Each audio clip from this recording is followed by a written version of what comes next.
Olá, meninos e meninas, boys and girls, aqui quem fala com vocês é Itiel, professor de filosofia de vocês. Olha eu aqui de novo, galerinha, passando para mais uma aula da nossa unidade 2. Mais uma aula da nossa unidade 2. Eu espero que vocês estejam muito bem, descansando, comendo, fazendo as atividades, estudando. E já nós estaremos de volta. Espero vocês em breve. E a nossa aula de hoje é sobre horizontes da existência humana. Na aula passada, nós falamos sobre navegar é preciso. Por que navegar é preciso? E vocês escreveram um textinho sobre isso. E agora nós vamos falar sobre os horizontes da existência humana. Quais são os horizontes da existência humana? Na aula passada nós falamos sobre as grandes navegações. Então as grandes navegações aconteceram aí nos séculos XV e XVI, que foram realizadas pelos europeus, que acreditavam na existência de novas terras para além da imensidão do horizonte.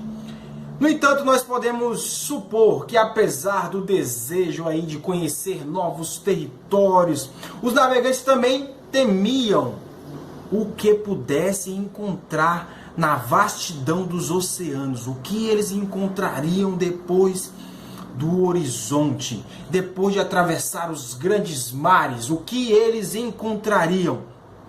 Então, a intensidade aí desse temor pode ser imaginada se nós considerarmos as representações de feras, de monstros frequentes aí nos mapas produzidos até o século XVI. Então, eles estavam produzindo mapas, alguns cartógrafos estavam produzindo mapas, e nesses mapas algumas figuras, alguns monstros marinhos, alguns monstros eram representados nas figuras dos mapas, como esse que nós vamos ver aqui na tela, de um cidadão, de um cartógrafo de um alemão chamado Sebastian Münster. Esse era o nome dele, vai aparecer aí, ó, nessa telinha aí, o mapa. E nesse mapa nós podemos ver a representação de algumas feras, de alguns monstros, né? Daquilo que poderia acontecer aí nessas travessias, nessas viagens. Então, ainda que nós duvidemos da existência ou das características de alguns seres representados nessa imagem, de alguns monstros marinhos, não sabemos se eles existem de verdade, mas é possível aí compreender os sentimentos dos marinheiros aí no início da modernidade. Eles estavam meio assustados.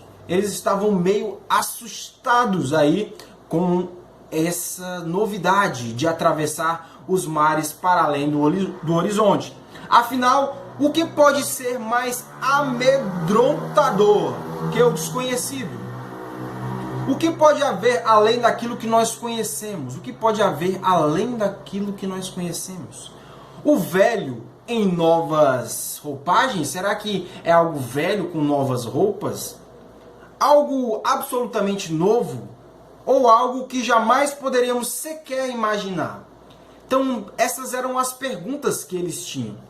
Por outro lado, olha o que nós podemos refletir sobre isso. A vida de cada um de nós pode ser comparada com a aventura cheia de riscos empreendida pelos viajantes daquele período. Olha a comparação aí. Isso porque conhecemos o nosso ponto de partida. Nós conhecemos o nosso ponto de partida da jornada pela vida. Mas desconhecemos o ponto de chegada.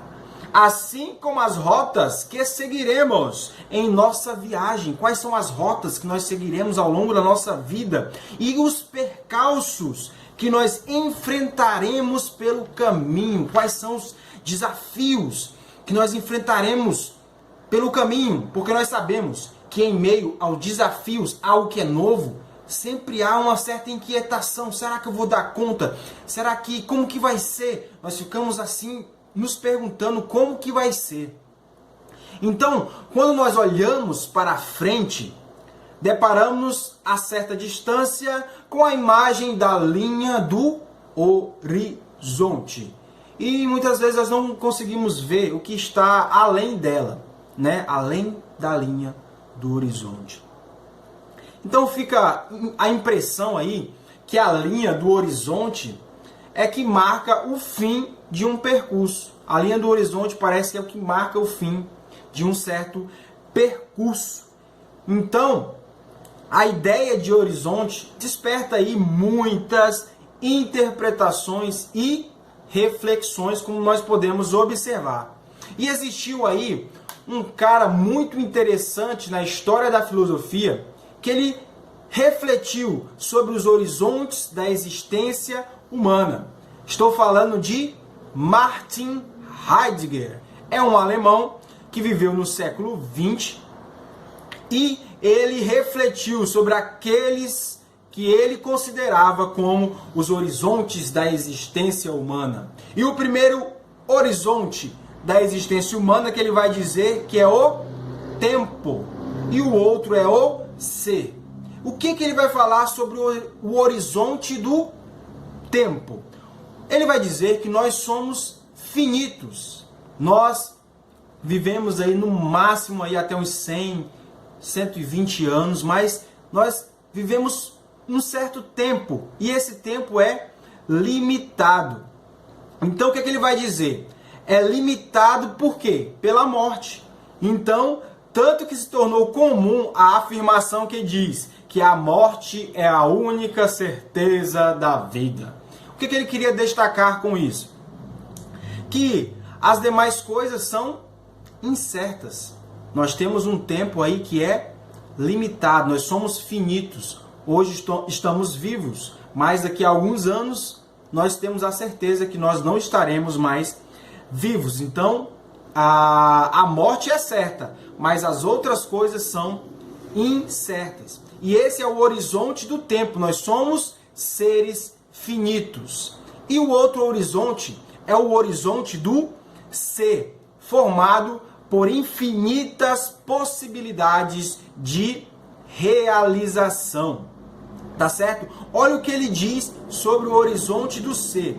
Então, o que ele concluiu? Que a existência humana, apesar de finita pelo tempo, pode ser entendida como um vasto campo de possibilidades que se abrem para cada um de nós. Então, ter consciência que nós somos finitos e ainda assim procurar viver da melhor maneira possível é uma característica específica apenas nossa, do ser humano. Então, dessa forma, Martin Heidegger definiu o ser humano como aquele que se sabe finito no horizonte do tempo, mas infinito no horizonte do ser. Ou seja, descreveu o presente como um momento privilegiado de abertura para o encontro do ser, ou seja, das múltiplas possibilidades do ser, com o tempo, que é o agora. O ser humano é finito no horizonte do tempo, mas infinito no horizonte do ser. Isso é a condição humana, os horizontes da existência humana, o tempo e o ser. O tempo é limitado, mas o ser existem muitas possibilidades. E essa é a nossa aula de hoje sobre horizontes da existência humana.